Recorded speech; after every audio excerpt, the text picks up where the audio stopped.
Your very first C++ tutorial. Now, my guess is that if you're watching this video, you probably already have a basic understanding of what C++ is. But for those of you guys who don't, C++ is a computer programming language. It's how you make computer programs, computer games. So if you're interested in making any of those, then congratulations, you're in the right spot. So before we just start opening any program and trying to write C++ code, I want to let you guys know that you need to download and install a few programs first. Now, good news, all these programs are entirely free. But before we just go ahead and start installing them, let me tell you guys what they are and what they do. The first program that you're going to need is called an IDE. This is pretty much the program that allows us to write the code and run it. Aside from that, we need something called a compiler.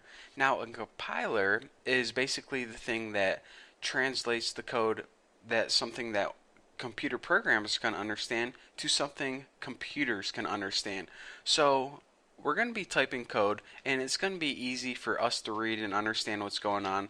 But in order to translate it to a bunch of ones and zeros that the computer can understand, we need that compiler.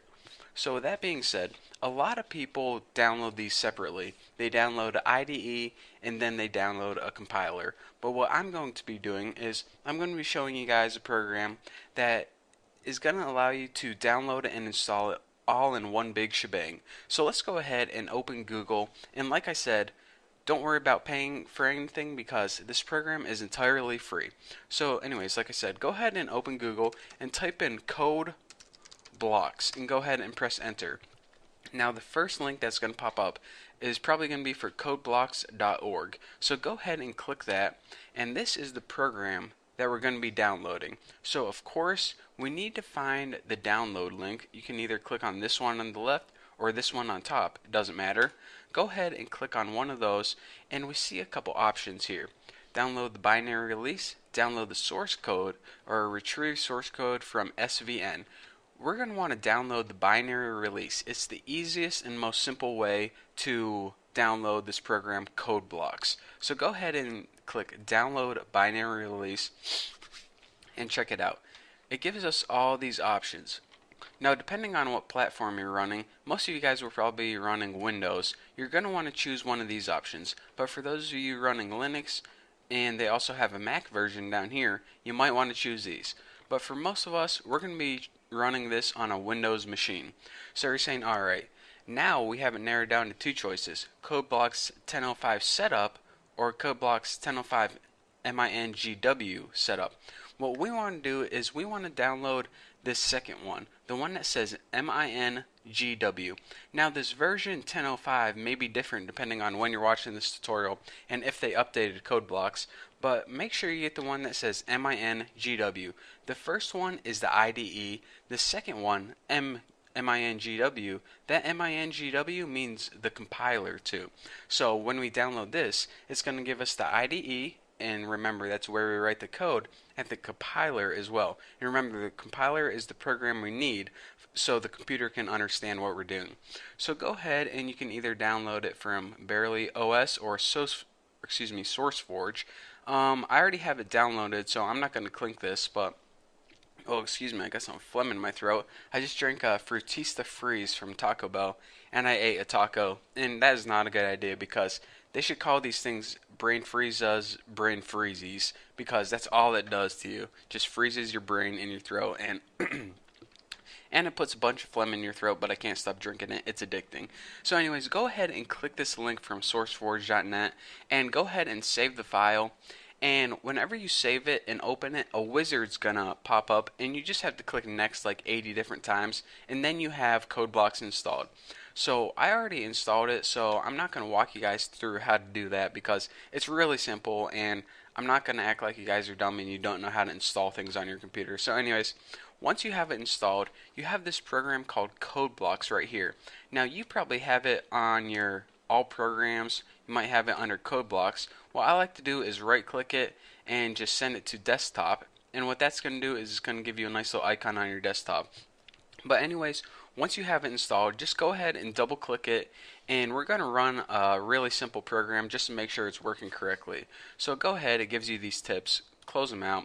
what we're going to want to do is create a new project, and you can either do that by creating this new project right here, but what I like to do is I like to go up to the File menu and click New Project. Now it's going to give you a list of a bunch of different projects you're going to want to create.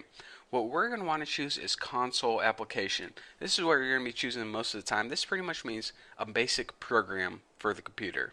So just go ahead and select this and press go. And make sure you're working in C++. C is a totally different language. We don't want that. So C++, go ahead and click next. And now name your project anything you want. I'm going to name mine YouTube. Why not?